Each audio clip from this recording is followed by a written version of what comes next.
அனைவருக்கும் வணக்கம். நாமக்கல் மாவட்டம் ராசிபுரம் அடுத்த கல்லாங்குளம் அண்ணாமலையார் திருக்கோவிலிலிருந்து உங்கள் விஜயகுமார சிவம்.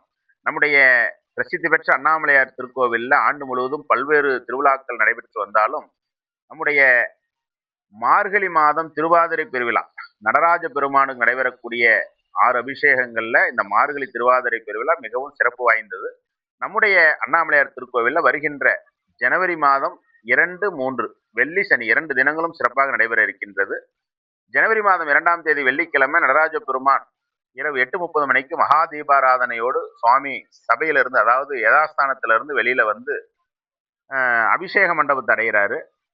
ஜனவரி மாதம் 3ஆம் தேதி சனிக்கிழமை அதிகாலையில 5 மணியிலிருந்து நடராஜ பெருமானுக்கு பல்வேறு விதமான வாசனை திரவியங்களாக சிறப்பு அபிஷேகங்கள் எல்லாம் நடைபெற்று சிறப்பு அலங்காரங்கள் எல்லாம் செய்யப்பட்டு காலை 10 மணிக்கு மேலாக மாணிக்க வாசக பெருமானை சுவாமி சன்னதியில் எழுந்தருளச் செய்து திருவெம்பாவை பாடி மகா தீபாராதனைகள் எல்லாம் நடைபெற்று நடராஜ பெருமான் சிவகாம சுந்தரி தாயாரோடு நீங்கள் பார்த்து கொண்டிருக்கக்கூடிய சிற்றம்பல வாசல் எனப்படக்கூடிய இந்த தெற்கு வாசல் வழியாக திருநடனம் புரிந்து நமக்கெல்லாம் ஆருத்ரா தரிசனம் அளிக்க இருக்கின்றார்.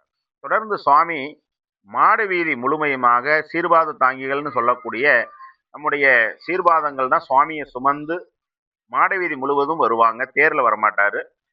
அதனை தொடர்ந்து பக்தர்களுக்கு அன்னதானம், திருமுறை பாராயணம் எல்லாம் சிறப்பாக நடைபெற இருக்கிறது. இதுல என்ன இன்னொரு கூடுதல் சிறப்புனா, நடராஜ பெருமான் சன்னதியில இருந்து நம்முடைய கோவில்ல பொறுத்த வரைக்கும் ஆணி திருமஞ்சனம், மார்கழி திருவாதிரை இது 2க்கு மட்டும்தான் சுவாமி வெளியில வருவாரு.